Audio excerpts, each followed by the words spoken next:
I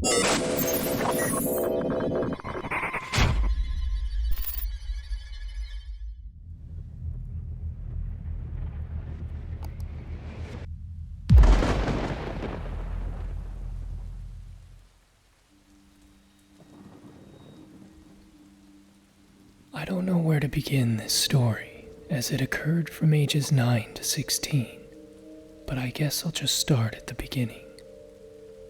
As of today, I'm a 28-year-old female, but growing up, I was a very sensitive little boy. My parents adopted me as a baby, and I never met my birth family until 2012. It was then that I learned that every woman in my birth family, sister, grandmother, late mother, etc., were all quite sensitive to the paranormal. Nobody in my adopted family had any sort of sensitivity, but they all did things subconsciously. So, when I was 9, my family moved to a very nice house in St. Helena, Napa, overlooking the valley. It was a beautiful 2-story house, but in a weird way, since it was on a hill. From the road, the second story was the first story, but from the backyard down the mountain, both floors were visible. I believe this is called a sloped lot. Upstairs was the garage, linked to the main house by a breezeway, leading to the laundry room. To the right from there was the study.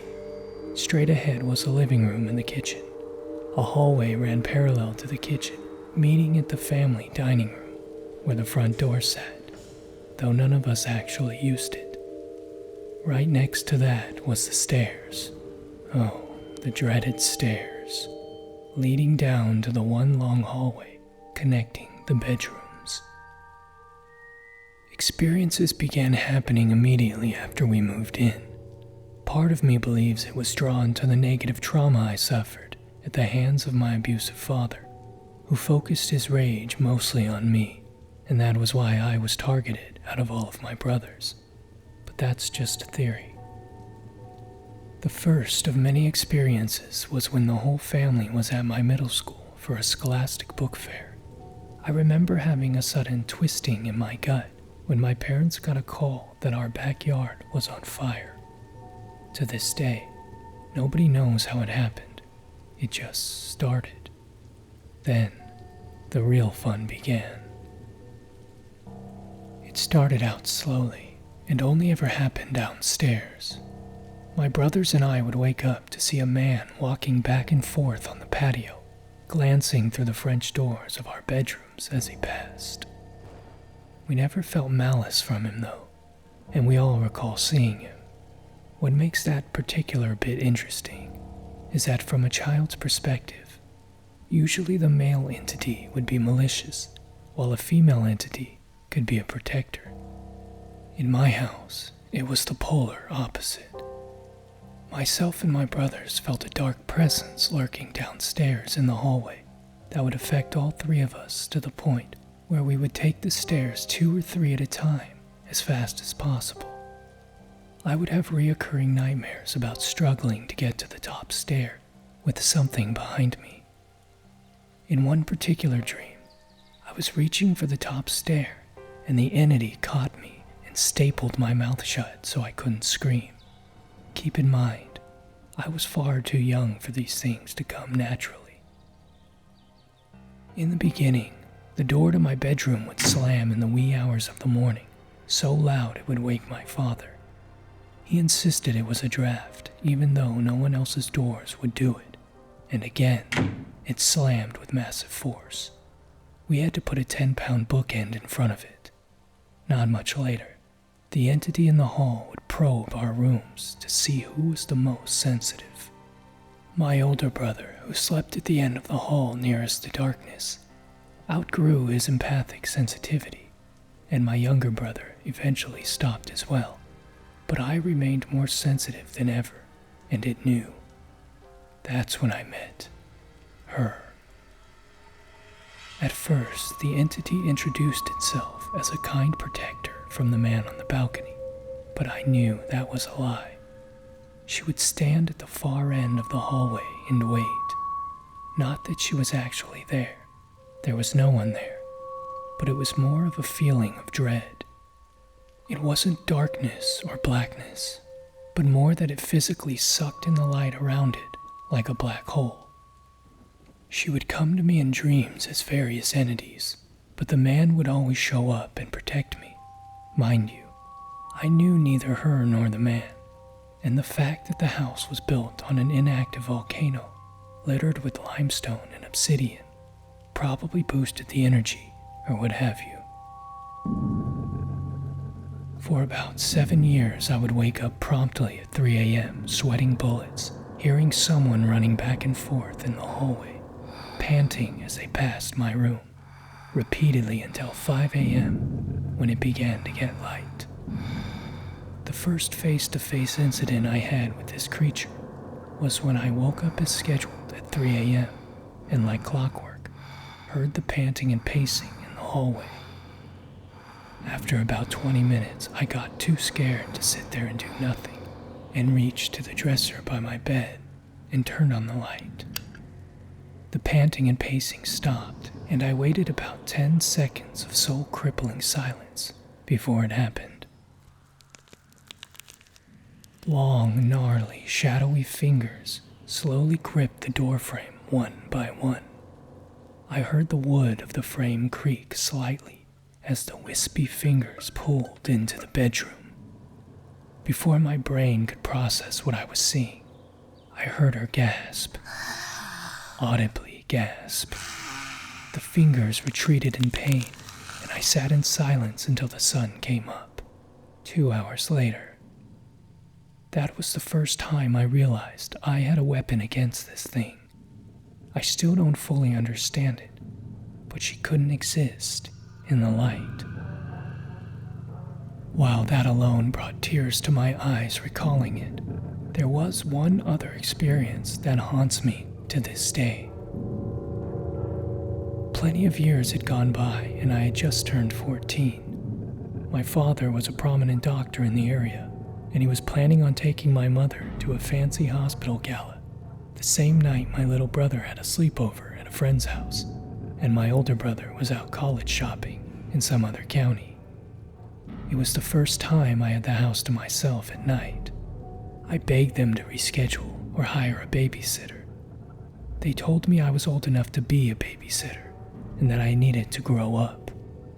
Everyone in my family, including them, experienced weird happenings, but they all preferred to turn a blind eye, so my pleas fell on deaf ears, and I was left alone.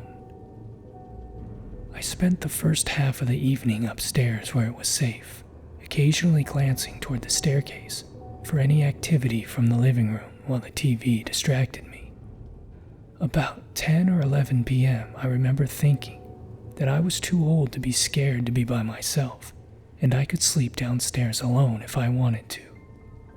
I kept the lights on upstairs and slowly descended the staircase, feeling the darkness getting closer with every step. When I reached the last step, I leaped to the light switch and hit it, illuminating the hallway.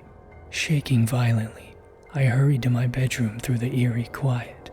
My footsteps on the carpet were the only sound to break the silence. I finally slunk into my bedroom and quickly turned on the dresser light, jumping into bed as I stared into the light, shining through the downstairs. Going over in my head that all the doors were locked, all the windows were closed, and as long as these lights were on, I was safe. The lassitude of Morpheus overcame me, and my mind began to wander into the fields of Nod. I fell asleep. Unlike the usual times I woke up at night, this time was slightly different. I woke up suddenly, completely alert with the fight-or-flight response already kicked in.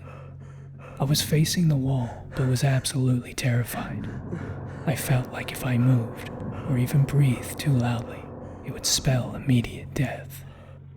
I sat there for what felt like an eternity, but was most likely only a few minutes before I mustered up the courage to roll over.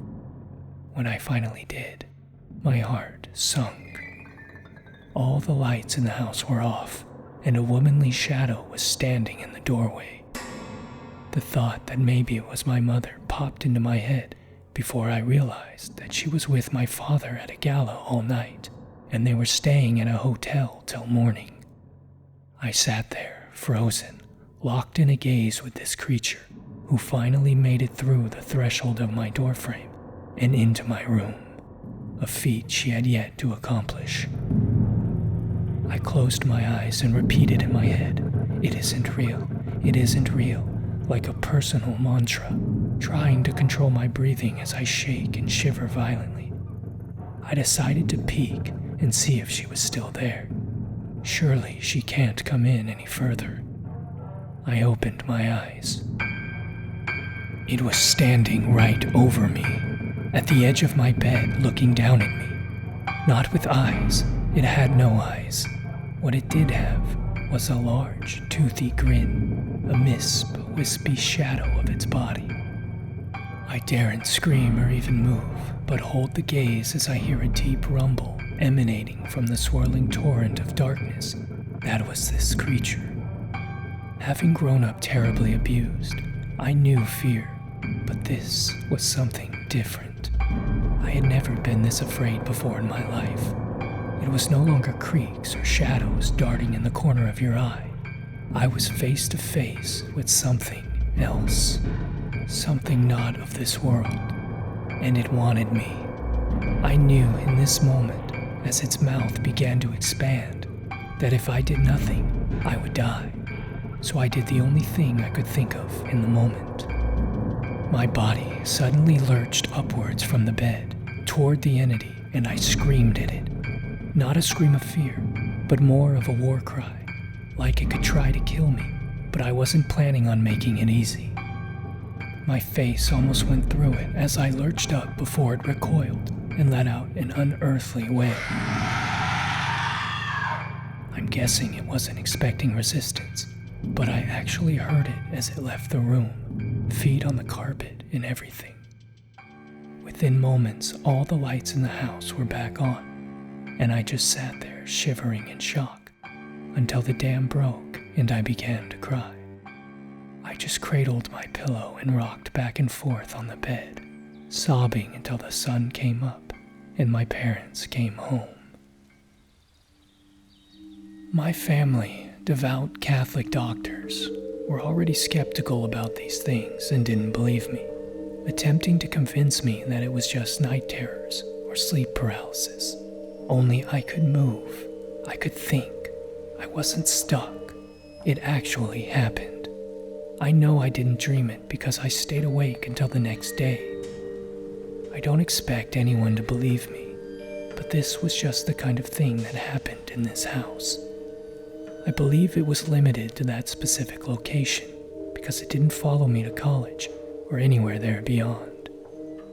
I fear for those who moved in when my parents sold it, but it would be cool to get in touch with those who live there now and ask if they've experienced similar things.